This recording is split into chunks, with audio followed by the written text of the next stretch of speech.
My name is Anh Hong Rucker. I go by An. I am a cloud security architect and a senior cybersecurity engineer at JPL NASA. Welcome to the Vietnamese. I'm your host, Kenneth Nguyen.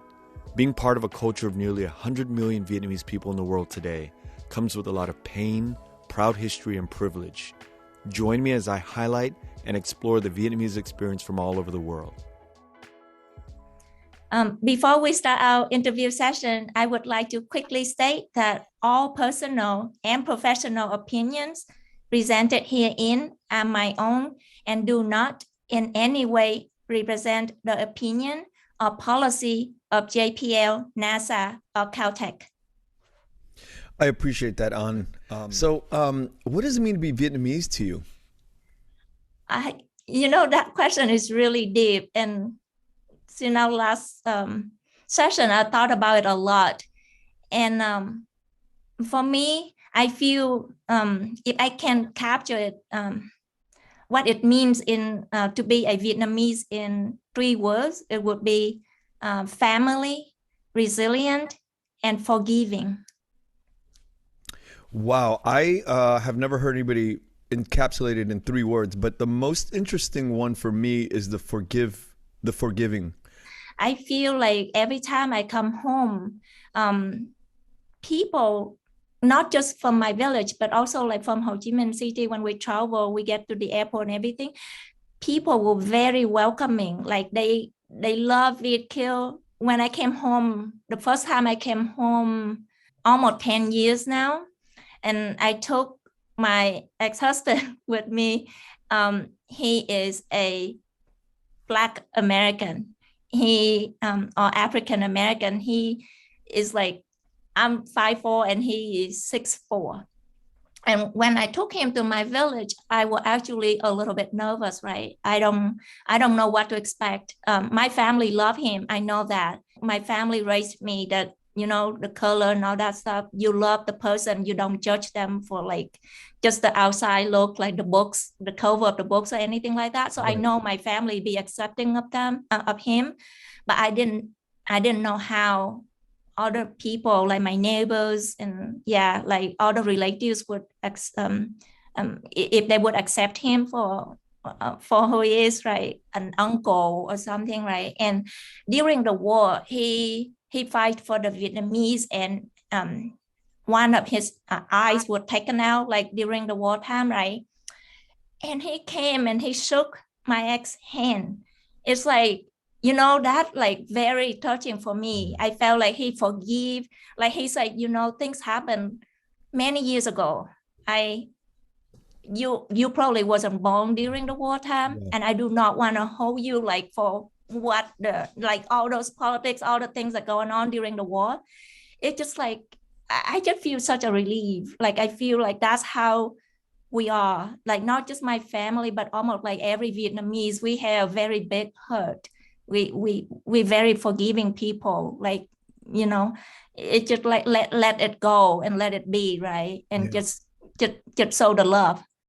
I was so relieved to hear the punchline to your story because I was so nervous that uncle was going to say something bad, and to hear him, say something good, it feels good to hear that. Yes, it is. It's really touching. And I just, after that, I feel just more comfortable. Like, and then my family just love him so much. The kid around, like, they say, you look just like us. You just like us. Like we sit at the table, we eat, we talk, and all that stuff. It's just like they treat him like part of the family. There's it's not different than any of us. And I think, unfortunately, the people in the diaspora experience, I think, pain in a very different way.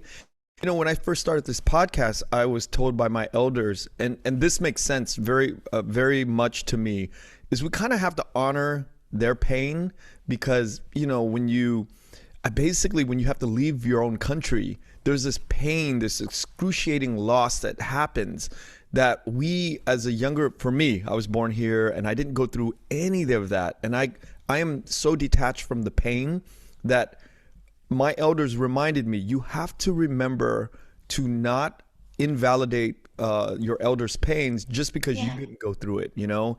And there some of them are unable to forgive, and that is such a tragedy, a tragic situation for anybody who cannot forgive. And I understand it. You know, uncles and plenty of uncles that died for in those different conditions, and you know, I have sympathy for it. But at the same time, I am a big proponent of forgiveness. But who am I to ask these older men and older women to forgive, because I didn't go through it? So it's not my place to, you know, ask for them to forgive. But I do enjoy forgiveness when I'm in Vietnam, coming from the Vietnamese people inside of Vietnam.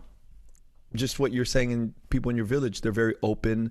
The people are not really, you know, thinking about any of the relative war scenarios that my uncles and dad, you know, experienced. Yeah, yeah. And you know, a lot of families, they have people from both sides and people died from both sides.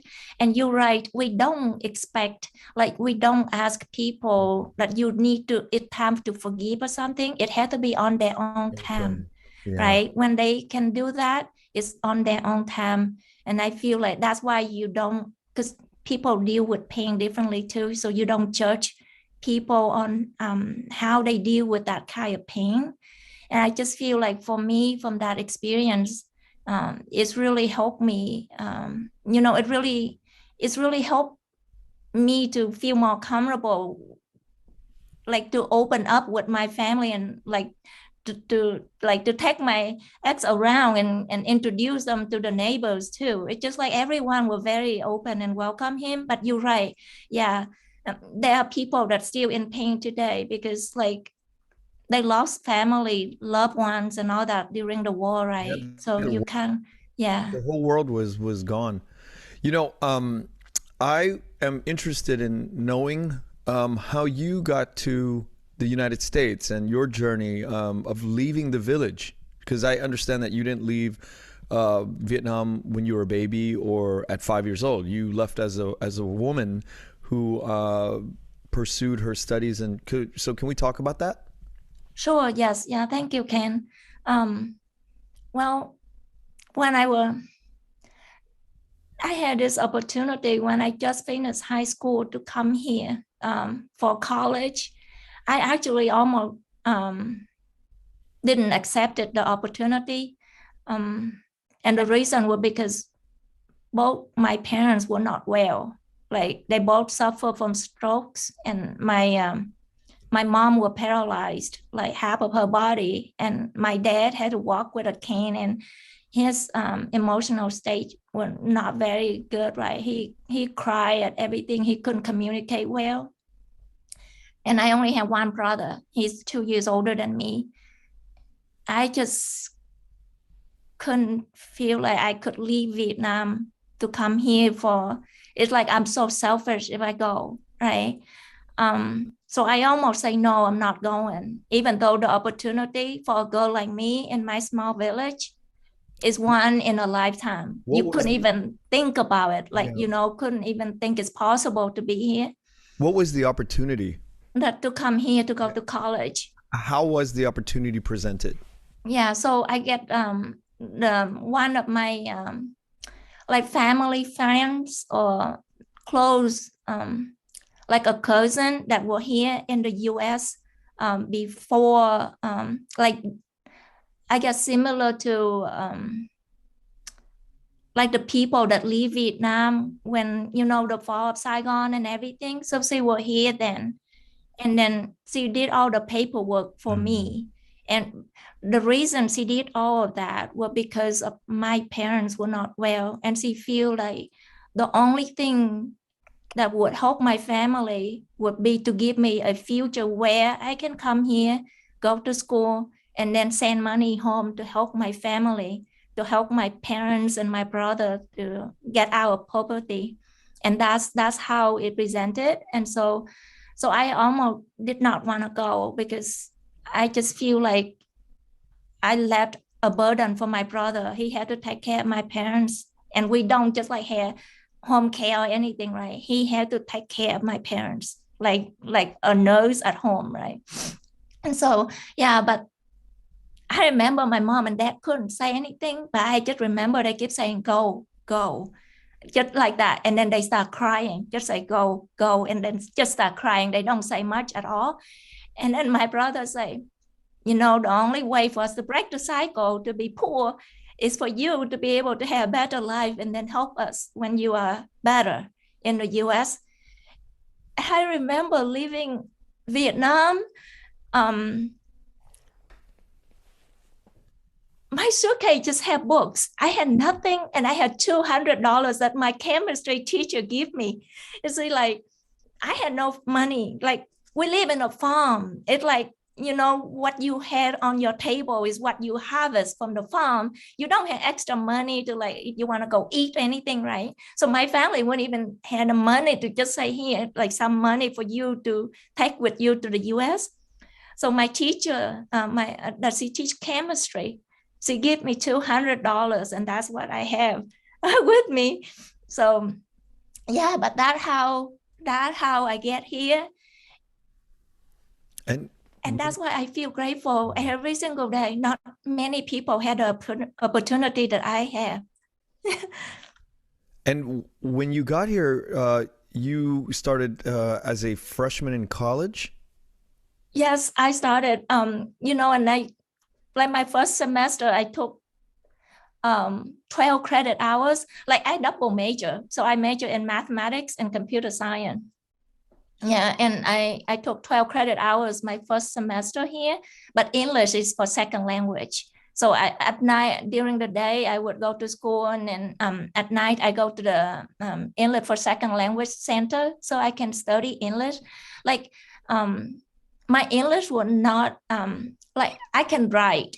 It's really, yeah, I don't have problem with writing and reading, but listening to the people, like especially American people speaking English, it just sounds so fast. All I could hear were like S, like oh yes, and that's it. So I had a notebook with me and a dictionary, and then every time I couldn't understand what they were saying, I said, "Can you just write it down?" And then I respond back in like written language, like written sense too. So that's how I communicate. Maybe for the first year, like a lot of time we just carrying a notebook and a dictionary, and then that's how I talk to people. And then in school, I would like always the first one in the class when the semester start, pick out my seat right next to the teacher, and then like back, like, you know, asking for the syllabus like 4 weeks before the school starts so I can do the translation. Like I translate everything from English to Vietnamese. So yeah, for like 4 chapters before I even go to the first day of class. So yeah. So And when you were starting out, did you have an idea of what you would be doing in life? well, the reason I picked my major is also I think I did know what I wanted to do. When I was in Vietnam, I was also really good with math, and then because we were really good with math, we get selected. Like a group of us get selected to go to the computer lab. Like, you know, that we do like some simple programming. Like every week we get to we get to do that for like a lab session or something in high school. And when I come here, I say, well, I can be a math teacher.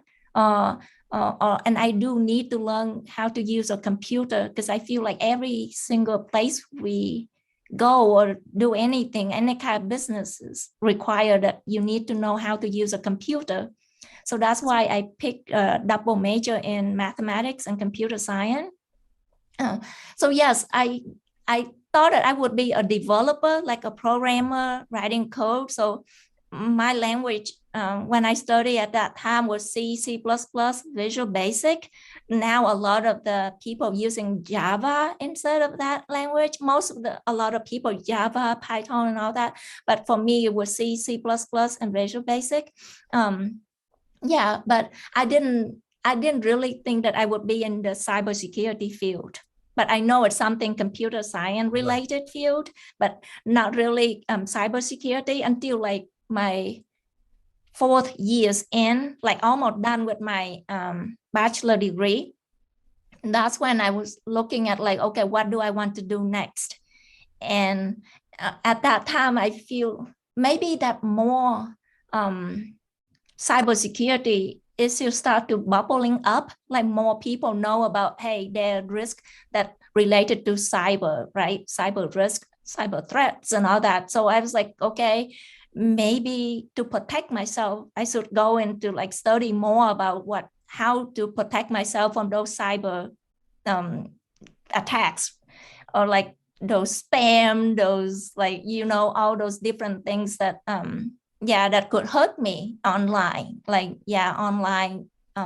So that's how I go into cyber. So it's almost like first try to like protect myself because I'm here alone. So I almost feel like anything I do would help protecting me, keep me safe. Yeah, here in the US. But going from a sort of personal protection idea to a career in cybersecurity, that's a huge leap. Can you go and can you walk me through the thought process? So when you started to protect yourself from cyber threats to the day that you actually got hired at your first cybersecurity job, what happens? What are the things that happens in your life that leads you to the point where you're like, I can do this as a career? Yeah, so I think first start out is the selfish reason, right? I try to protect myself, but then seeing just the people that getting hurt, company that get hacked, like the data breach that we see, like all of that. I feel like, hey, if I can at least, how do I explain? Like first is to protect myself, and now how can I help other also, right? How do I protect? How can I use my skill to protect other people? And it like it really is a natural transition for me. I did not start it out in cybersecurity immediately after I graduated. I started out as a quality assurance person. And I think a lot of that helped me, like shaped me to become a better cybersecurity engineer, just because I look for faults in software, right? And a lot of that, how a software developed is vulnerable. That's how the attacker can get in, because they use that vulnerabilities, to conduct their attacks. So I think because of my background in quality assurance, it's really helped me think like an attacker. If you develop your software, how do you make sure that it is not just functionally sound, but also secure and reliable, right? And I think that's why it's a natural flow for me to go from, so I start out at JPL as a QA lead. Yeah. And then but I always have my eyes on cyber. So I work with one of our cybersecurity team members on like improving the process of like how can we inject in not just functional requirements that testing for the system functions, but also for the non-functional requirements. Those are hard to identify, right? So we need to look at those. And then those are the cross-cutting, like the security, like how can we make sure that you check for, you have to check for buffer overflow, the upper bound, lower bound, the input validation and all those stuff. Things that, those vulnerabilities are where the attackers get in, like they use that for their attack. So that's how I really get in. So just start working with the team, the cyber team, and then eventually my management recognized that I can be in the cyber team. And also I started my PhD then with a focus on information security. And I just think that because people start before, maybe they just did not, it was not that visible. Like most people did not think that cyber threat were that real or very um, how do you call devastating? It could have a devastating on the company. impact, right? But now more and more people realize that you don't have to use like guns and weapons to launch an attack. You can do a cyber attacks that could destroy a country, right? The critical infrastructure. So I think that's how people can see more and more important of cyber security role in like any organization and also in personal life. Because like I say, I started out as how to protect myself from those scammers, right? Because it's so quick and easy and cheap for them to launch like thousands of spam email. They only need one person to click and give out the credentials, and they could like make a lot of money just by just one person doing that, right? So I don't know if my answer is getting too long. I just stop me. No, it's great. But before we go on, can we get a definition of so lay people can understand the idea of what cybersecurity is? Well, I think if you ask different persons or different, they would have different definition. But I guess what is your definition? Like for me, the term cybersecurity is like how do you protecting like computer system, data, the preventative controls. So when I'm talking about controls, like different configurations, policy, and requirements that you have to have in place for not only protecting the systems, a computer system or anything that with, I guess, a microchip or something like, your Internet of Things or anything, right? So how it's not just the protection mechanism, but also detection. When I think of cybersecurity, I don't think of one thing. Right. I think of there are many connected approach. Things that put together to protect, like whatever the data or the valuable assets that you have, the training for the people that you have in place, the technologies that you have in place. So we're always looking at, like technologies, processes, and people. Like how can we make sure that we have the technologies or the security controls in place to protect the data, the valuable, the things, the assets that you deem valuable to you. And then also, how can you have those processes in place so that you can make sure that those controls are executed properly. And then also the people, because a lot of time people looking at, we can just put additional technologies, these new capabilities in place, and we will just be okay, like we can be safe from the attackers. If not, the people is very important, and not just patching the operating system, but we also need to make sure that we patch our human operating system, because those are the people that closest to your data. Right. So how do you train them to protect the data and also train them to look for things that like abnormal, right? Things that like ordinary, like I want to skip around because this question just popped in my head. Is not one of the prepared questions. I think when I'm listening to your answer, I think about, like, let's say a small country like Vietnam, right? I'm assuming they don't have the best people who are worrying about cybersecurity, but I'm sure within their infrastructure, they do have they have security systems, they have things that they need to protect. What is stopping a big country like Russia from owning Vietnam on that level? Because I would think that that's like such an easy target. These small countries, like a big country is like, you know what? I want to own 3 or 4 of them. Like, I don't need to go into Ukraine. I don't need to go in. I could just do some cybersecurity stuff and just basically own them, because the vulnerabilities on a small country like Vietnam or Ukraine is just so open, and not the walls, the fortification of security is not there. So what would stop like these big countries from just basically owning a small country? Oh, that's a really good question.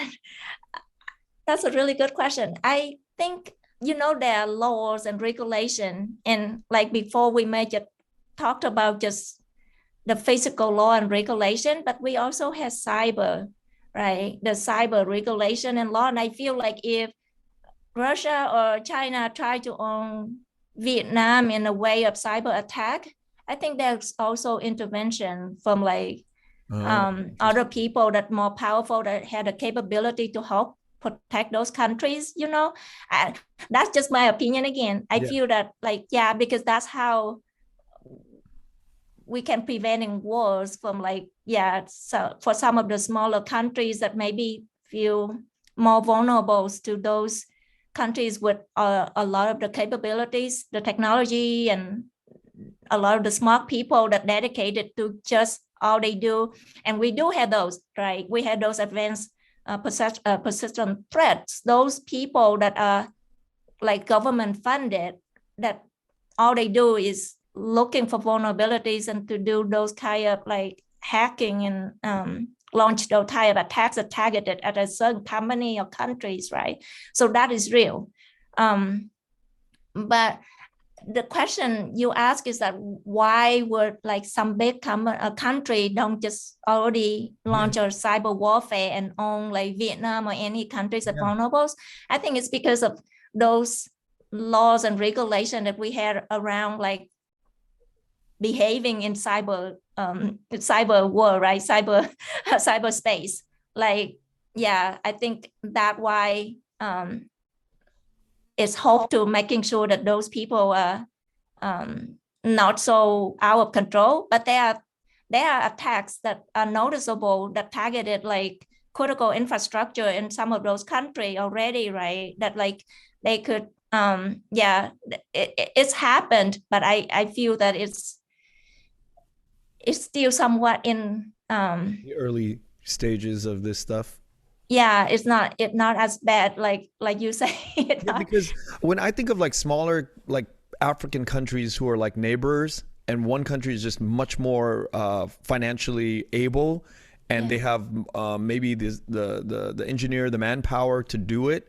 Why would they not just swallow the next country over if they have all these capabilities? And how much detection can really happen on a smaller scale, and who's regulating them, who's watching? But what benefit also, like what do they want to gain from that kind of attack, right? Is it just to say that they successfully hack a country, or so that they well, let's say like this Pakistan-India conflict that has been happening for many generations, and and that those are two big countries. But let's say that there's two smaller countries that nobody's really paying attention to. The bigger country can easily go in the future. I think that these things are such a when I think about it, it's such a black box that the future is going to just look so bleak with these cyber attacks. Yes, yeah, because you're right. They don't learn. You don't need to deploy human people. You can just sit in your country, safely in your country, and deploy those attacks. Yeah, and you can still destroy a country without having to deploy human to that country, right? Just I need to get into the questions of sort of what exactly you do without being crossing over the line of security and all of that. But even before we get into all of that, I just have so many questions about the idea of leveraging the power of a big country that has no rules or no oversight because they're authoritarian, they don't play by the rules, versus a smaller country or a country that has their hands tied like the US. We have Congress, we have legislation that we can't go out and do retaliatory practices the way we could do that would leverage the playing field. We just can't do that as Americans. That's not how we operate. We're governed by rules and laws, right? And so how does that play out with big countries with each other, and one country like the US has got their hands tied, and another country like Russia can do whatever the hell they want? Like, how do you mitigate that discrepancy? That's a great question. Again, I feel even with law and regulation, I think it's still depending a lot on each individual, right? Do you want to use your knowledge and expertise for good or for evil? Well, That's like you on as an American thinking, that is very an American way of thinking. And I obviously love, the way that we think here in the US, but do you think Russia and China thinks that way? I'm just, I just don't see it. I think that when the gloves are off and you can, do whatever you want, these countries that need to do this will do it. And I think that they do it. I mean, just by watching the social media patterns, I feel like it's an implosion inside the US, the way we're, so divisive and polarized against each other. And yes. And I know we do have those, like I mentioned earlier about the targeted attacks, that we have countries that targeted the US or certain company in the US. And, I can't really say for certain, but, and though some of those are successful, right? The hack are successful. Like I say, there were successful attacks that targeted like certain governments, organization in the US by other countries, just like the recent one, the SolarWinds attack that not real reason, but it's like last year, in 2020. Okay, now it's 2 years now, but in 2020, at the end, like December of 2020, that's happened, that we know that like that could be like 1,000 people that like cybersecurity professional like us, like me, that working on conducting those attacks, and that will fund it, right? So because it had to be an organization that well organized and funded to work on that.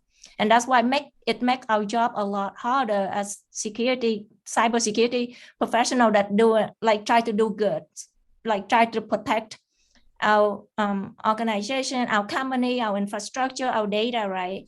Because none of us had 1,000 people working on it. None of our company, especially small company, right? Like JPL, we don't have 1,000 people on cybersecurity, focus on cybersecurity alone, like let's call cybersecurity professional. So that is the struggle, because you have a lot of people or organization that well funded their only job is to find vulnerabilities in those targeted company, like software and system that they use, and try to get in and see what information they can gain or what kind of destructive behavior they can carry out. Because if you think about it, the amount of money that it costs to pay somebody in a small country 1,000 employees, employees would be much cheaper than 1,000 employees here in the US at a governmental level. So the leveraging, the over leverage, the ratio of manpower is completely, off when you think about the scales of the leverage of, and the engineers. I mean, how much more better do you need to be on an engineering level or a cybersecurity level to out leverage some other country if they have a lot of people working on it? Yes, and they had the funding to support that. It's really true. And then, like I say, just technology alone, we couldn't protect our company, right? We're just trying to get the next best security controls or tools to put in place. We don't have the correct process and the people, the skilled people, and a lot of times, like cybersecurity professional, our salary is not cheap, right? So how do you have the kind of skilled staff that available to protect your company, intellectual properties and all that? The more I think about this issue, the more darker it gets. So I hope that we have some resolution to combat this whole issue at one point. Well, I think I really hope that people, like, even if like now Russia or China or any countries, right, or the US, the people that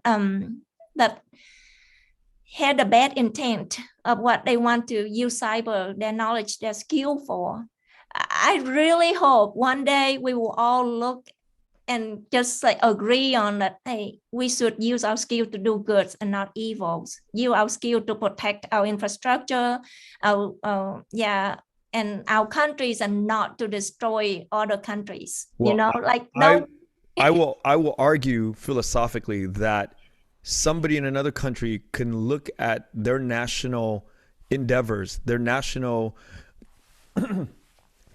accomplishments as a good for their country. And in their mind, whatever attacks could be used as a twist to defense and not offense. And so in their heart, they're doing the right thing. You're right. You know? And it's just like, oh, we are Iranian, we're Chinese, we're, you know, wherever, any country. Even if you think about the U.S., we in the U.S. are thinking that we're doing the right thing, but in reality, you know, so it's so the I think the area of all of this debate is so gray, and what it is all about is like there is no more physicality. That's at the end of the day, the logic is you don't need human personnel in battlefields, and you don't have like the Great Wall of China, you know, 1,000 years ago or hundreds of years ago, where there's a physical barrier or there's an ocean between the U.S. and other countries. You know, that is all gone, right? You don't need a wall, you don't need people, and you don't need an ocean to make things vulnerable for another. And so I think that's like the new paradigm that we're dealing with and existing with in the world. You know, you really make me start thinking a lot deeper because I keep like, oh, I wish one day everyone would see we all just human being and treat each other kindly, no matter what country we are in or at or whatever. Right? Yes, but yeah, I mean, this is something ever since Chris, which is I think your mentor boss at Yes. At JPL, ever since I met him, these questions started to dominate my brain. It just started to, and I can't think of anything else because when I think of you and the position that you are, we'll talk about that right now. I think about what you do. I just kept getting dominated by this question of over leveraging in this new day and age. So with all that being said, what is your job at the JPL lab, if you don't mind me asking, and not crossing the line into security, a breach of security? I don't want to get anyone in trouble. Me too. Yeah. So let's see how I can explain it. So I am, as I mentioned, I'm the cloud security architect and also a senior cybersecurity engineer. So my job, well, my current job right now is just focusing on our cloud infrastructure that we have at JPL. So looking at all the technologies that we have in place, you know, how we move the data. A lot of our data are being moved from on-premise, like in our physical data center, right? A lot of our data are in the cloud. So now, how can we make sure that when the migration occurred, that everything that we have is still properly protected, the application we have that from the on-premise system or servers still operate on the cloud. And then, yeah, so looking at not just from the functionality, but from the cyber perspective, because a lot of time there's a,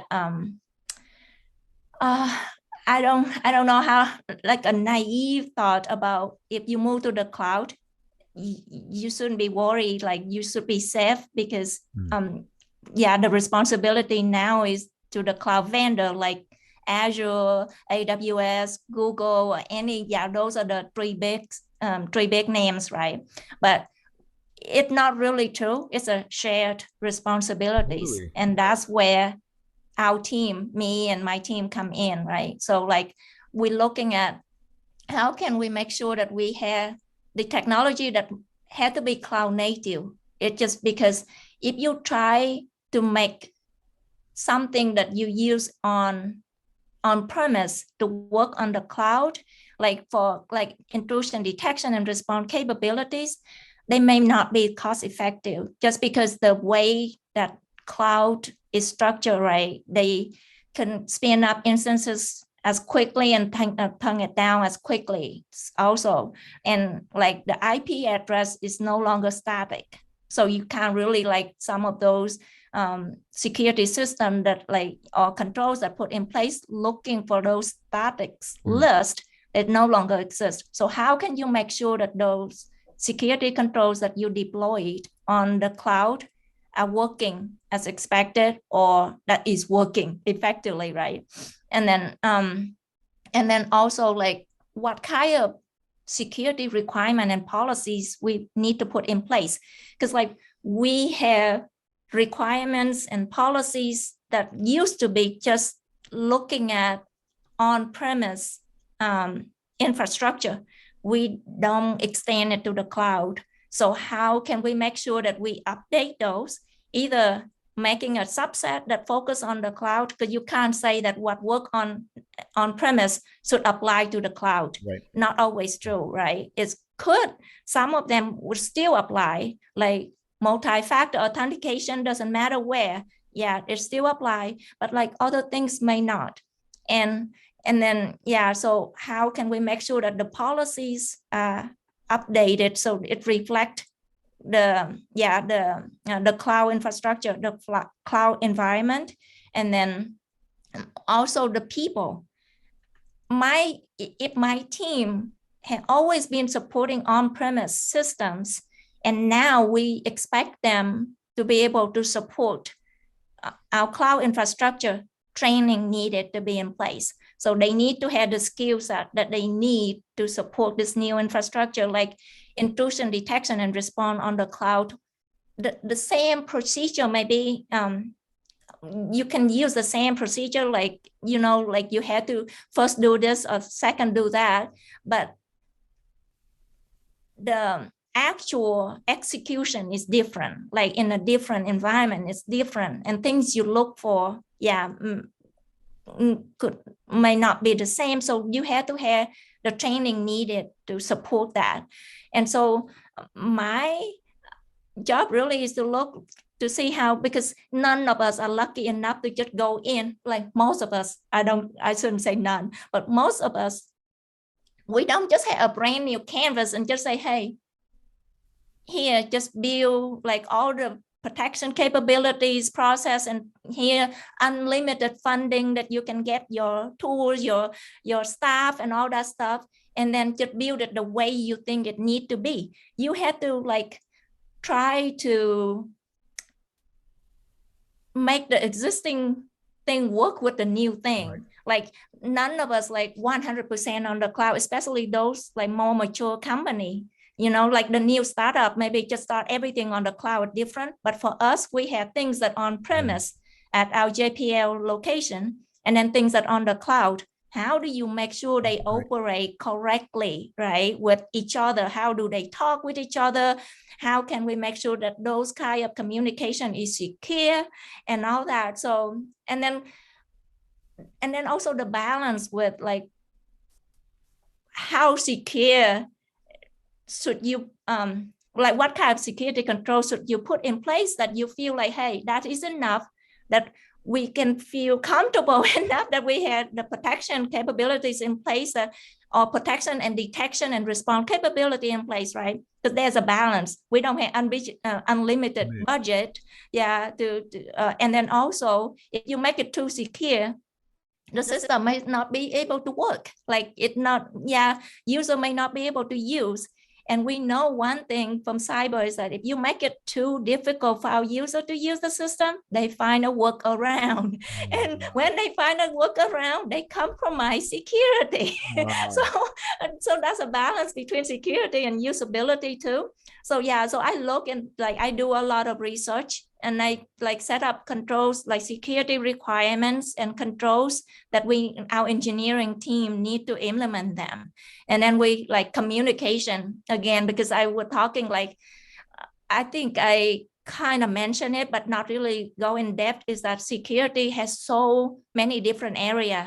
It's like you have identity, you have networking, and then you just like everything, like you have vulnerability assessment, you have intrusion detection, and then the response team, like we call them the security operations center, right? So how can we work all well together and communicate, and everybody know what the other person is doing, right? So like if I architected something so that like I change making sure that a configuration is placed so that, like, for example, I don't know how many techie people we have on the channel, but like, you know, when you are on premise, the configuration change, like you make a mistake and make something insecure, at least on premise, sometimes, like not all the time, but sometimes it's less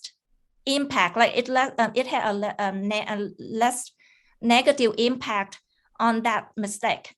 When you on the cloud and you make that same mistake, the impact could be very severe, huge, right? Very impactful. Like if I just open an S3 bucket to the world when it's not supposed to, now anyone with an internet connection can access that S3 buckets with all the data that could be just private data that only for the company or certain people in the company to see. So that's why it make it a lot more challenging for us, like to make sure that we had the correct configuration in place day one or when launch, right? Because people that do attacking, they have their scan running continuously 24/7. If you make a mistake, 1 minute later, somebody already gain access to that S3 bucket with all of your data, and it will be somewhere on sale, right? For sale. So yeah, so that's my job, just to make sure that we balance security controls and usability, and making sure that we make the right decision, yeah, so that we don't expose our data to the people that not intended to see. Now, when you mentioned the vendors earlier, like Google, Azure, how much involvement and capabilities are those guys doing on their level? Because I can imagine you try to do your job, but now you're dealing with the vendor. There's a separate component and a separate team. How well qualified is the other side, these people that you're playing with? Yeah, we work very closely to all the vendors that we have at JPL. So depending on at what level in the cloud, what level, like what deployment model you use, right? So many things that I mentioned are for the somebody not. Okay, so I think for like all the vendors, because I mentioned about the shared responsibilities, and depending on what deployment model you have with our cloud vendors, right? So the lower on the stack, like we had the infrastructure as a service, platform as a service, and then software as a service. So as you go up higher, like software as a service, a lot of the responsibility now rely on the vendors. So all you really do, they provide you the application at the top level, right? So really right now is you make sure that if that software is authorized for your company to use, then you want to make sure that the data that is authorized for that software is the only data that been processed, stored, or captured in that software, and then who has access to it. So at that the level that you really have control, like your organization have control over, is just the top level, like what data can you store, process, or capture there, and then who has access to them. So like very little controls you have there, and then maybe try to integrate it with like the your identity service in your organization, instead of create local account in that software, so that way if a person leave the company, if you disconnect their access from your identity service in your company, they don't have access to that data. Because if their account created from the application or from that vendor software itself, then to have access, the person left your organization, they may still have access to that data because the account is not integrated with your identity service here. So that's the only thing, like the concern that you have there.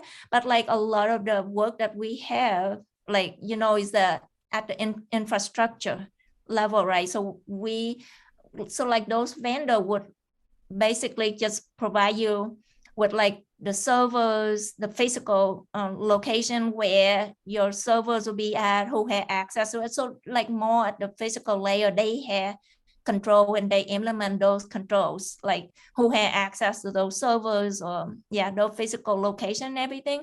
But you still have a lot of the responsibility on your side, like for your networking and then your identity and like your OS, your operating systems, like for all those instances that running on the cloud. So now a lot of the responsibility is on the outside.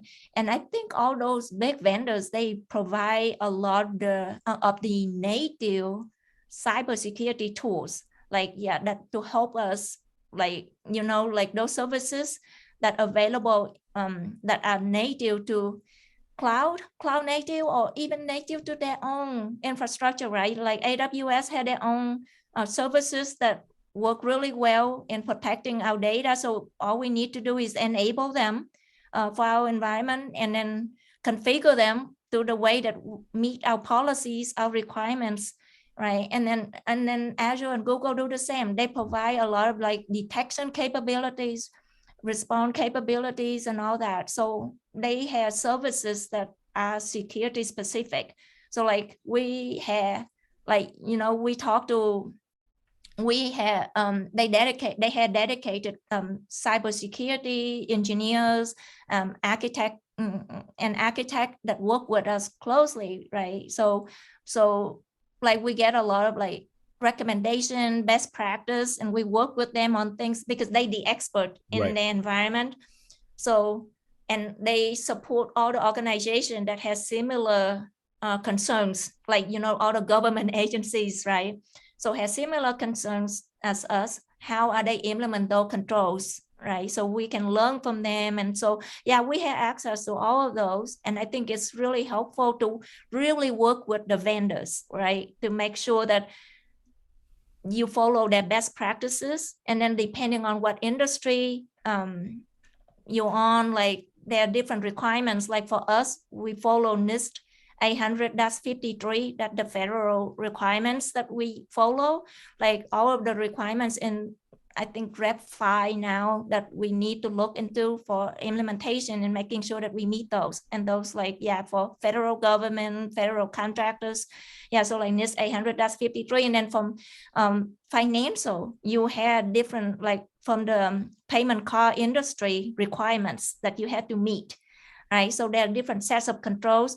And like, I think those are just the some of them that I'm mentioning, but like the CIS, the Center of Internet Security, have recommendations for what the baseline requirements supposed to be for each of these cloud environment. So those are things that really good for us to look into and see what is feasible for our organization. But I think all the vendors are also looking at like do their best to help us provide the services and the capabilities we need, and then provide the people access to the people we need. Now I hear the complexity, and I can imagine there are so many different things that you're worrying and thinking about, and a lot of it sounds like preventative, or you're thinking ahead of things. But is there ever a day or a week where it is extremely stressful because something happens? Or is it you're really just working and the day goes along and it's, you know, for the last 10 years it's just pretty smooth? Or do you have crazy days where, you know, the stress level goes super high? Yes. There are crazy days. The good thing is that the crazy days are not as many as the good days, right? Those days are the day where, hey, now let's regroup and see what we can do better. The crazy days when we try to put out fire, right? You know, Yes. like there's a vulnerabilities that happen right now, and then we need to patch every system as soon as possible. And how can we patch them safely? Because not all systems built equal. They Right. had like they had dependencies and all that stuff. So you don't want to like, like if it just a regular system that you patch, maybe like a payroll system or something that you patch, maybe it's not as bad, that you had to bring that system down for a little bit. But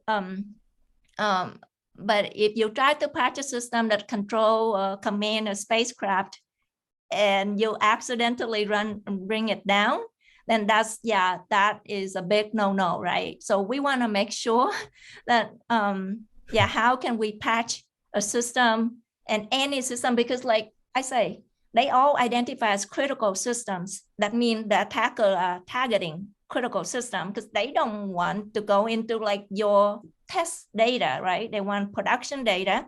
And if they can gain control of the spacecraft command center or something, that's the one that they go in, right? So those are critical systems. So how can we patch them, implement the patch safely? And you see, like we monitoring like all the different vulnerabilities that like exist in like daily, right? Constantly we get notification of what's going on. And then like there are things that rated high, like if it's a 10 out of 10 rating score, that's patch immediately, right? So how can we plan those? Because what kind of risk do, and if we cannot patch the system, what kind of compensating controls do we need to put in place until when we can safely patch them, right? So that a lot of things are going on, because not like everything you can patch as soon as there's a patch available. Yeah, so we have to see what compensating controls we need to put in place, at least contain it so that, or protect it, put a bubble wrap around it, so that way the attacker won't get to it before we can patch it, right? But you have a lot of ideas and you have a lot of knowledge about your very specific work. I can't imagine what it's like for you to be inside of a room with people on your team as a Vietnamese woman at JPL. How does that, is it a smooth ride for you? Good question, Ken. Because that question. You have so much knowledge and information about the way things ought to be and the way things should be.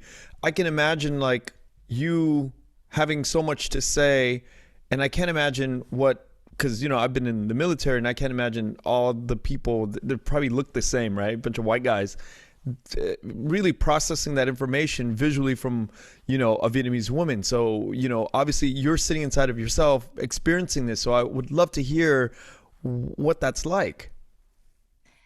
Yes. I've been struggling with this for a very long time, even when I just entered the US, right? Like my English were not good. I had to work so hard to make sure that I'm at the top of my class, because I feel like that's the only way I can show people that I'm capable, and I had the experience and expertise to do what I do, and to show my value. And then walking into a room, like my whole team are male, right? I'm the only woman. My cloud security team, every single one are male.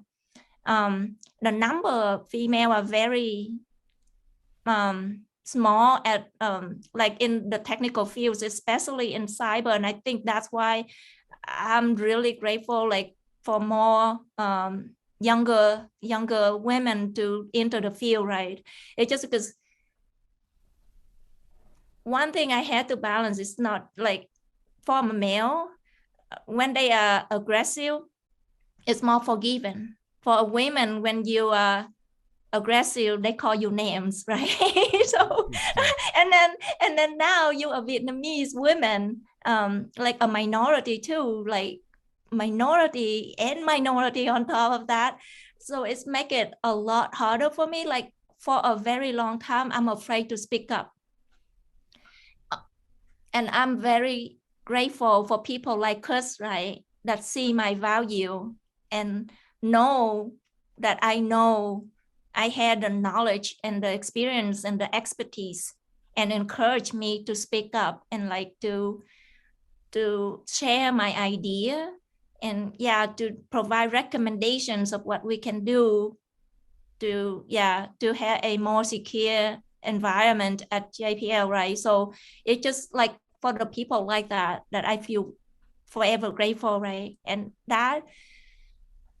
that's how I gain my confidence, and then I start speaking up more. I'm still struggling still, like a lot of time you have to really interrupt someone to get a words in, because some people are very dominant, and it's just like, and then it's really easy for you for you to go back into your shell, you know. It's just like it's easier to just be quiet instead of speak up, and I had to make myself speak up more.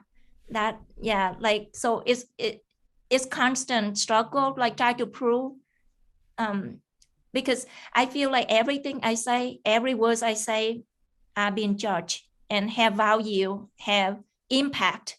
So how can I make sure that every single word I say, not like, you know, you can't go back and change it. So how can you make sure that it's carry that weight, right? You can't go, after you say it, you can't go back and change it. And then I don't want it to say something wrong, and then like the people that, you know, and then people don't forgive me and like lose the trust, because it's harder to build that trust. So I want to rather not say something than say something and not sure, not certain. And that's why that like one feedback that I got a lot from like my mentors, like on a lot of time people come back to me and say, hey, I say something that maybe not quite accurate, and then they correct it, and that's fine. You can do the same. Why are you so hard on yourself?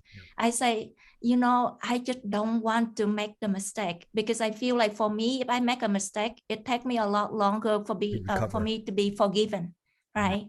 And especially for me to forgive myself too. So that's why, unless I know 100% certain, especially when you have to disagree with someone's opinion or recommendation, I had to be at least 110% certain to speak up.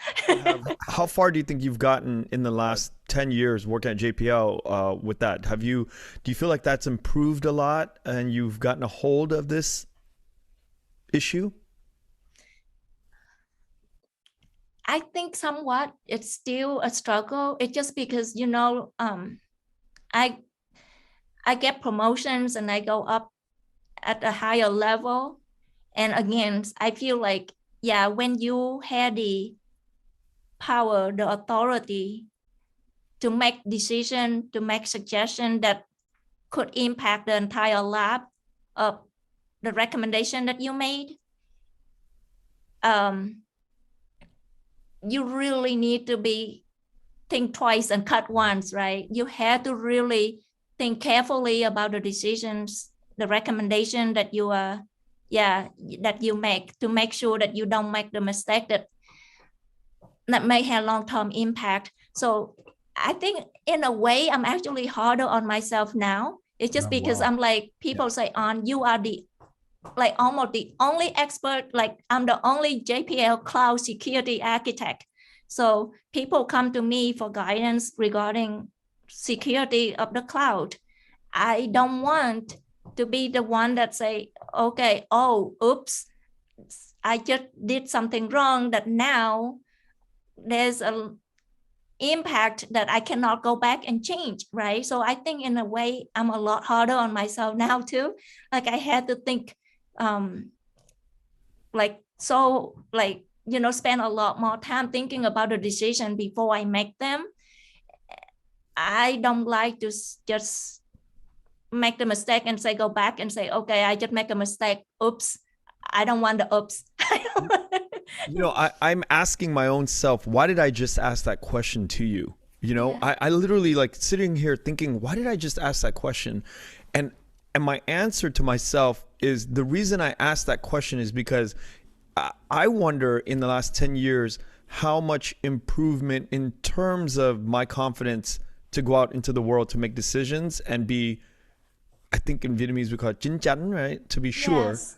Yeah. To be sure of what I'm saying makes sense. And I'm just kind of like, not comparing, but I'm like, yeah, I guess I'm comparing like somebody at your level and just a regular person like me, just like the expectations that we have on ourselves and being Vietnamese, a minority, and going out and playing on the world stage, that there's a lot of implications to our own psychology. And, you know, the answer that you gave was crushing to me because that's not the answer I wanted to hear, you know, like you're getting harder on yourself, you know, but I could see the logic of what you're saying. Because it's almost like every year the stakes get higher as you gravitate or get promoted into the work or the line of work that you're doing. The game is a lot bigger and more challenging. Yeah, and the decision that I made will have a wider impact, right? To like how JPL is using the cloud. Right. So I really need to make sure that my decision is carefully considered. Yeah. How does this impact the way you deal with relatives in Vietnam? Right? Because it's a totally different world. The mindset in a room that you're dealing with on a daily basis at JPL is so different from the mechanics of a woman coming from a small village and the limited perception of your relatives in that village compared to where you are today. Like, how do you mitigate the differences of that? So I think for me, my family still think I'm like a little girl because they don't think that I'm like a techie. And a lot of time, well, most of my work, I cannot talk to them, right? I don't talk to them about work, but I know they feel so proud of me for being able to work at NASA. So when I come home, like they introduce me to anyone in the village, it's like, oh, my daughter, my niece, my cousins, something, right, work for NASA. So like that's the first thing they would say. Like they say, she work for NASA, and then every time I come home they want the NASA stickers and all that stuff, but they really don't know what I do, like specifically. Like they don't know all the work that I do, and they also feel that like I'm so fragile that I need someone to take care of me. I was like, oh no, I'm a strong woman. I'm very independent. I can take care of myself. So I think, yeah, but I don't think that worry will ever go away. Just like you with children, right? I think when they, like, even when they 50, you still think that they're your little children. Still be worried about. And I think that the thing is, like, as we get older, we have more awareness of more things. And that creates more worry for, you know, if you have children or don't have children, you just get more, there's more worry. But then there's also, you know, you kind of let go of certain things too. Yeah. But I know they're really proud of me. They really proud of me. And then, you know, with what small thing that I can do to help my family in my village, I do. Like every time I come home, I would bring things that like just little things to give to the children, like balloons, candies, and like, you know, dầu xanh for the older people. So like the little things like that, and then like if I can help financially, I will also help. Like I help pay for my my brother's son education, and then now my niece, and then also my cousin children. Like she's a single mother. Like she worked as a janitor at the hospital, and her child is so smart.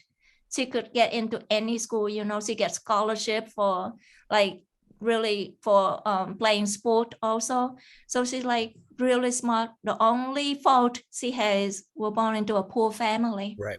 Yeah, and so that's how I told her well, she in college now, the second year now, but I told her when she was still in high school, I said, don't worry about like college education, like cost. Just try to get into the school that you want to get into, and then I will help you and your mom pay for that, right? I don't want her to have to worry about what school can she go in and what school can she afford, right? Yeah. So that are the things that I try to give back to my family and my village.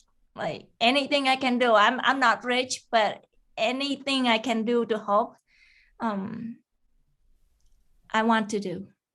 You know, we talked about that earlier, the struggle or the fault of being born poor.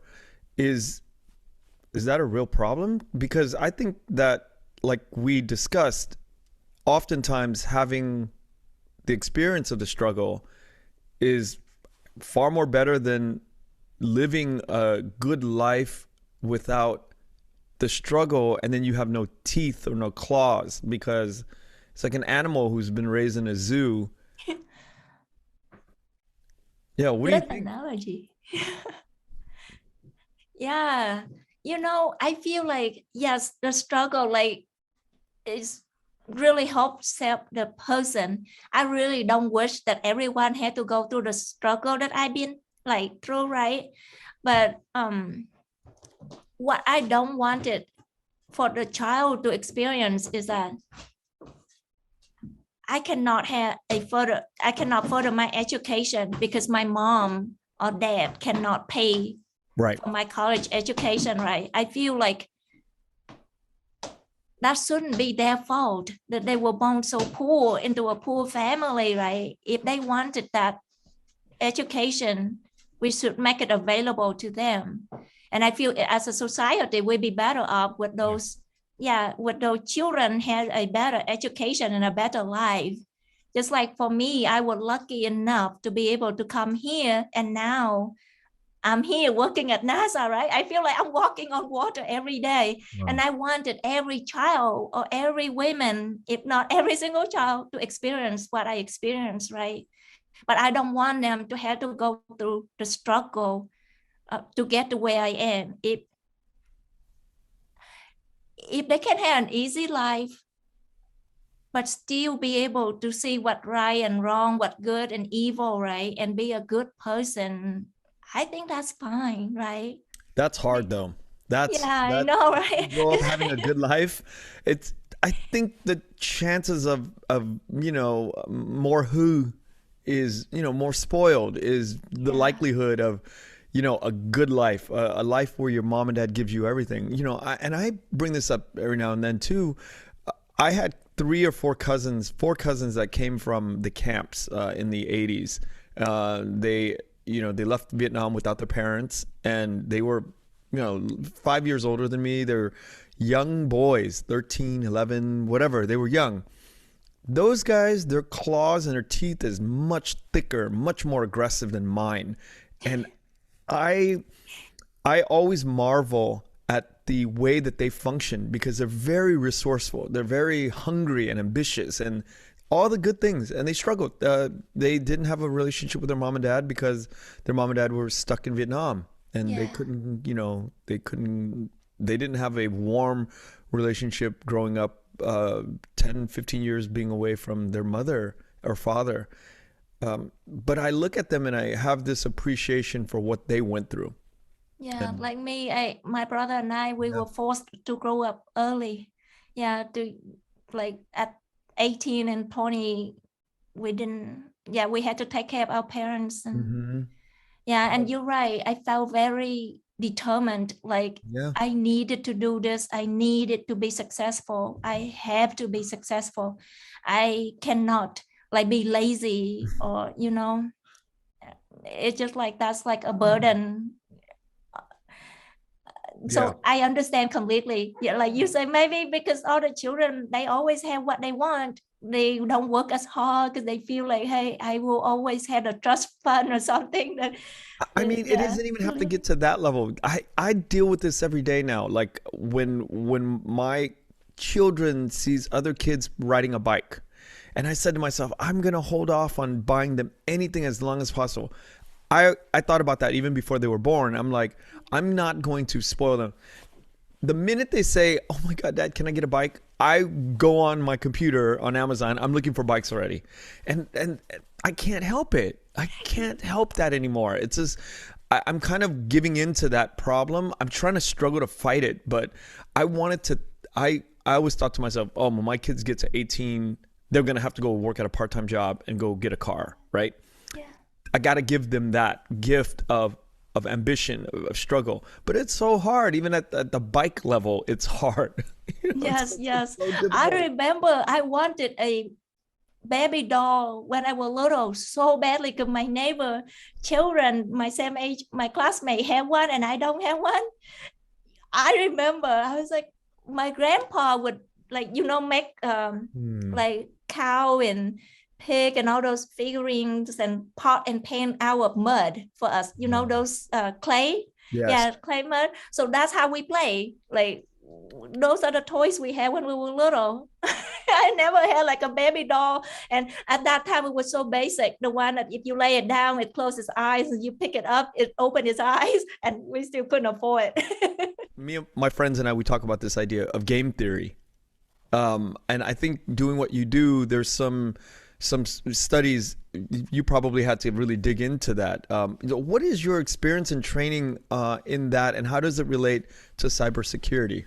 I hope it's not a general question, but I'm generally interested how it plays in with each other, the dynamics of those two things. Well, I did my research a lot of like, machine learning and artificial intelligence and all that. Yeah, they touch game theories also. So like, how do you think, just like from the intrusion detection standpoint, I try to relate it to cyber, right? So it's almost like, how do we explain it in a simplistic form here? Like thinking of playing a game, you and the attackers, one is trying to catch the other one. The attacker try to be one step ahead of you, right? So that they can get to the target assets or data that they're looking for. So how can you build a strategies? Because sometimes things is random, but not always, like, not really random. I feel like everything has patterns, and how do we look into that, right? So it's not really that random. So how can we build a strategies to look like if the attacker, if you is real when you try to chase it real time, is that if they make this move, what should you do? Like how can you how can you implement a strategy or figure out the next move that you should make so that you can either divert them, like make them look the other way, like where it's like a test data set or a test server or something instead of your real production server, right? So what kind of steps should you put in place so that you can make them look somewhere else that you shouldn't, or like if you want to okay, I'm so sorry, I had this in mind, but I don't know how I can explain it. In game, to win, you have to be one step ahead, right? And you have to look at a way, if you cannot get to the goal as quick as you can, how can you make sure you distract the other person also, so that they make the wrong move, or they become careless and making a lot of noise that you can see how to stop them from advanced. This sounds a lot like Katong. Yeah. How do you know? because when I'm hearing you talk, I'm like, you probably were playing Katong when you were growing up. It sounds so, exactly like you're describing, the way my dad taught me how to play, right? Yes, my brother and I'm grateful for my mom and dad forever, right? They couldn't give me that baby doll, but they give me and my brother that cartoon table, and we play every single day. It's like How after old? school and finish our homework. How old were you when you started?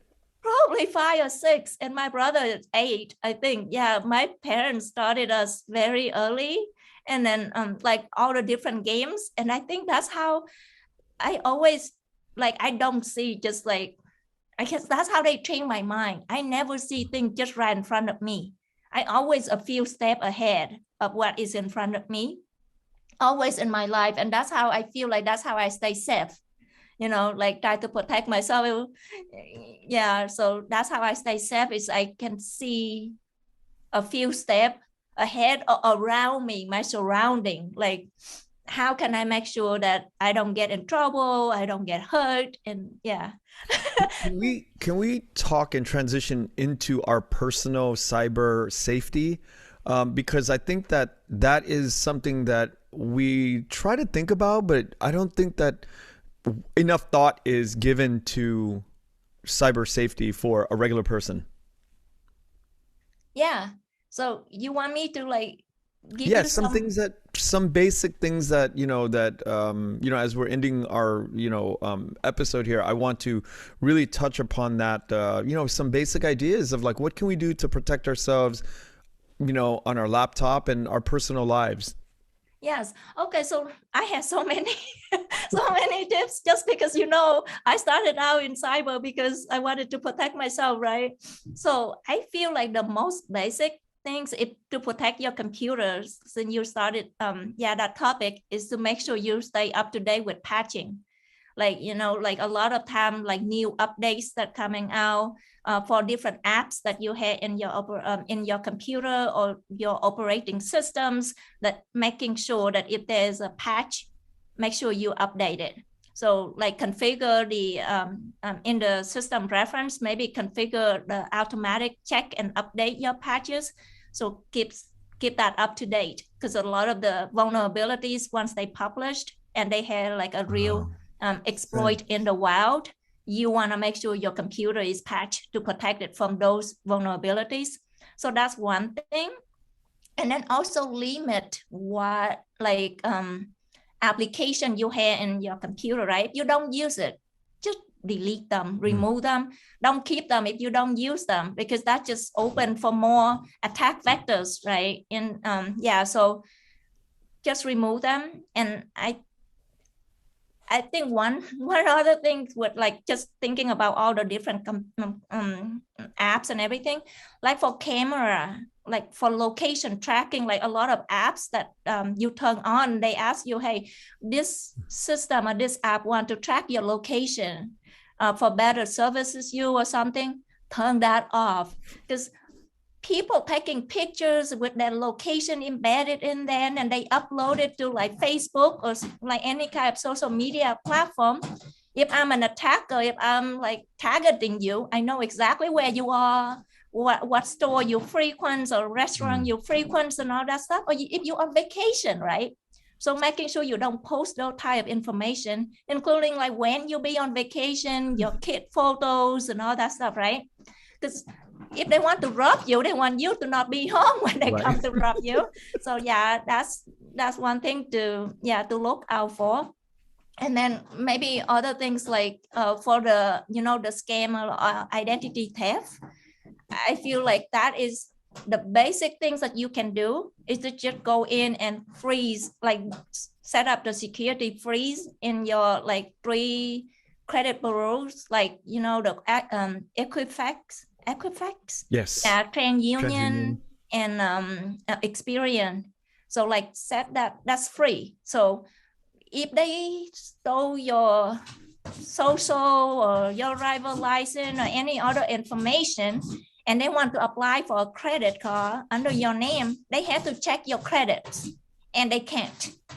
Yeah, so it may be inconvenient for you to try to apply for a credit card because you have to unfreeze them, but at least apply that freeze. So the attacker cannot apply, cannot check your credit so that they can apply for a credit card under your name. So I think that's the most easy way to protect you from like those, identity thefts. And then I think some other way that you can protect yourself, like, just click on any links. Like I see a lot of text messages that say, hey, you had this, you win this thing, this contest, or you have your delivery schedule here, click on this to check your status and all that stuff. If you don't expect any of those things, don't click on them. And usually if it's too good to be true, it is too good to be true. So yeah, just don't fall for those like links or anything. And if they call you and say, hey, your account has been hacked, if it's a bank, if it's like whatever, Google or anything that you normally use, and they say, oh, you have your account has been hacked and you have to like, or iCloud, right? Your account has been hacked and now you have to like contact, click on this link to do this or that immediately, or your account will be suspended or something. Call the company directly, get the customer support number. Don't respond to that email or that text message, because just call them directly and say, hey, is this real? I get this message. And then they will tell you no. Usually that 99.99999% is the scammer trying to get your info, especially when it sounds so urgent, right? You have to do this, or your account get disconnected or disabled or something. Just call the bank, call Google, call Apple or whoever directly, or go to their website directly. Yeah, don't click on any links that you don't expect. Don't open attachments that you don't expect, because they could come from your people. They could come from the people on your distro, like distribution. Because if I connect with you and my account hacked, they can use my contact list and to send out all that, right? And then they use my account. So it come from On, it must be trusted. No, it's not. And don't respond to that email, because if they already have my email, they will respond back and say, yes, it's been like, it's real, it's on, but it's not really on. Yeah. But the hard part is when you get these emails or messages in your brain, you don't slow down and you panic. It puts you in a quick panic. Like you got to respond. So I think that's how they get you sometimes, is these messages go out and you have 24 hours to respond or whatever. And so you're panicking and your inhibitions drop. Exactly. Or like, you were so happy you want something, so you try to click on the links to see what you want, all that stuff, because it's like, it seemed like $500 I can use, right, or something. So, and then make sure you change, like you don't use the same passwords for any of your accounts. Like don't use the same passwords for every single account, right? Because that way, if one of your system or account is get compromised, they don't get access to all of your other accounts better. And then I think for like critical application like your banking and all that, and then Amazon, they offer the multi-factor authentication also. So use those wherever you can. Just use multi-factor authentications. That means if they get your password, they still need to know something else to be able to get into your system, right? So I think that's always good. And then like for your Wi-Fi, I think with Wi-Fi, like usually people just put it on the default or make it something that really easy to guess. Change your Wi-Fi password right away, making sure that you have your Wi-Fi network like segmented. Like I have my work zone, I have my guest zone. So like my friends come and visit me and say, can I get onto your Wi-Fi? I'm not gonna just give them my main Wi-Fi, right? So I just get them the guest Wi-Fi with the password so they can log onto that. And then your Internet of Things. This thing, I'm just so paranoid. I don't have Siri, I don't have smart door, I don't have those things in my house, just because your Siri can order your pizza or can record your conversation. If you don't set them up correctly, one day everything will be on the iCloud somewhere, on the cloud somewhere, right? On the internet somewhere. So you make sure you configure them correctly. Or if your door has a smart door, it could maybe just like get hacked and open it automatically for the hacker, right? Or your baby camera. I know that there are incidents about like people that use baby camera to monitor their kids, and then they get hacked. The attacker can monitor your kids too.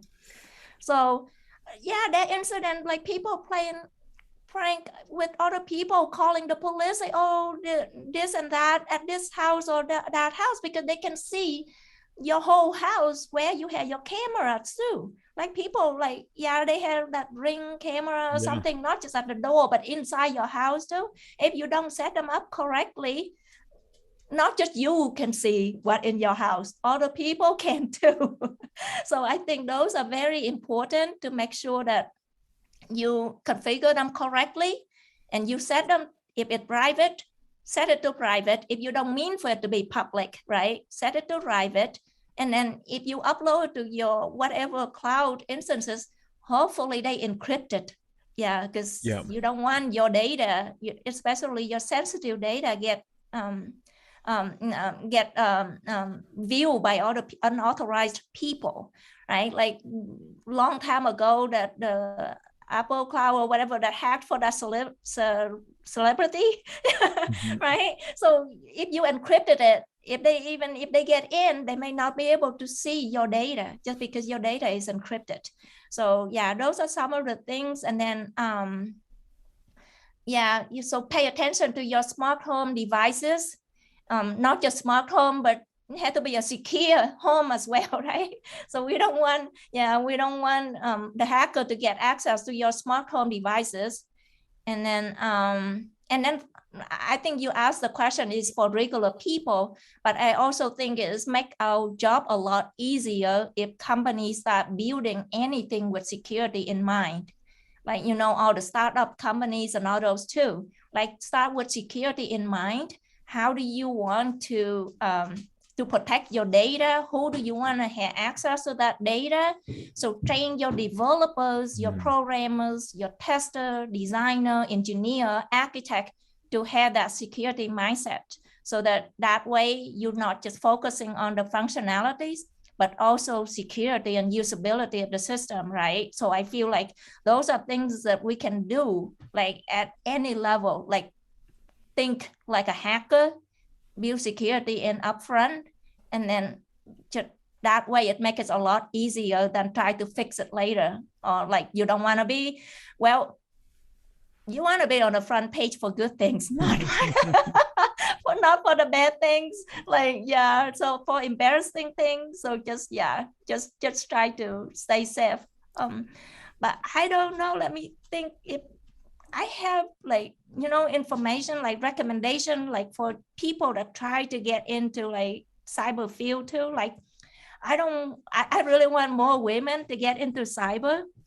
And I feel like, don't limit yourself with like, hey, I'm not good with math. I'm not good with computer science. I can't get in. We have so many different things that you can do. We have people that are technical writer, because a lot of time techie people, we don't know how to communicate with like to get the common people or our average user to understand the importance of security or the technology, like what we try to implement it, the benefit and all that stuff, right? So we have technical writer that will help us make the message much easier to understand.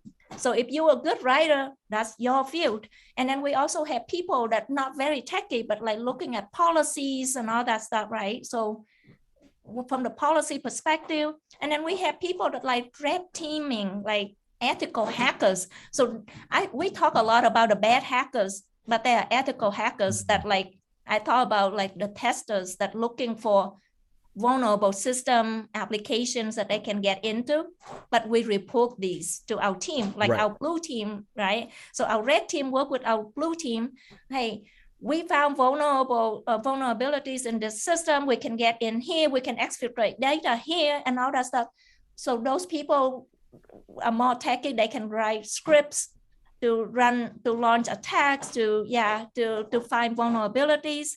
And then we have people that do incident response. They look through logs. They detect vulnerabilities, and then they respond to them. Like, the response phase is difficult too. It's like, how can you make sure that you don't scare the attacker away, or like you try to turn off the system immediately or something, and then they try to erase all of their tracks, and then you can't go back and piece them all together, right? So you want to have a full story. So how can you do that gracefully? Like, right, how you can contain it? How can you make sure that you can contain the attack so that it cannot move laterally, like to other system or infect other system or people, right? So that's another art, like in itself. Like, so we have our whole team that do incident responding, right? And then we also have like, yeah, so I think I mentioned a lot of like, and then the audit people, like go in and just do auditing. And I think we really need those people, the auditors, their experience in looking through, not just like from the high level policies, controls, right? But looking into the code, like line by line, and see like where's the vulnerabilities, right? Looking into the code and understand it. Like, so those are very, like, that's why I feel like it's a vast area for everybody to get in. It's not like one thing. You don't have to be good at this or that. You can, it's like limitless for me. I didn't even think I'd be a cyber cloud security architect or a cybersecurity engineer, and I'm here today, right? And it just feel like I don't want anyone to be limited, to like just what they know. But thank you so much for opening up and being you. Thank you. Thank you so much, Ken. I really, I keep telling people the time that you give to the people are the best gift that you can give to them. It's just because time is finite. And so I just hope that our session today really reach some people and inspire them. I really do hope that. And I'm just so grateful for you. Thank you for doing this, because without you, I wouldn't even be on here speaking. So I'm just so grateful for you. You are really very future focused, and really hope our next generation of Vietnamese, And one more thing, I'm very proud of my Vietnamese heritage, right? I always wear my Vietnamese hat when I was at JPL, and people were like, that's her famous hat. It's like I wear the $2 Vietnamese hat walking around lab. I say, hey, it's only $2 and it covers my head for rain and heat. So yeah, I'm really happy. JPL is a great place, and I really love it. You get to visit it too. So yeah, after they open it up to the public, I will let you know, and then maybe we can coordinate, so have an actual person to give you a tour, not just me and Chris. I would love to have you and Chris. I mean, obviously, because we're friends, and I would love to have that personal tour with you and Chris. So yes, sure, yeah, but we can have a tour guide to tell you the history of JPL and all that stuff too. Yeah. That'd be amazing. Thank you so much. Have a wonderful weekend, and we will talk to you very soon. You too, Ken. Thank you so much for the opportunity. Take care. Okay, yeah, take care. Okay, you too. Bye-bye. Thank you for listening to The Vietnamese with Kenneth Nguyen. The Vietnamese is produced by Brittany Tran. Special thanks to Jane Nguyen, Catherine Nguyen, Tina Pham, Sydney Jamie, and Christo Trin. Please find us on Instagram, Facebook, and TikTok at The Vietnamese Podcast. You can also find us on YouTube, where you can subscribe, like, and comment. Please rate and give us a review wherever you find our podcast. Thanks again for listening.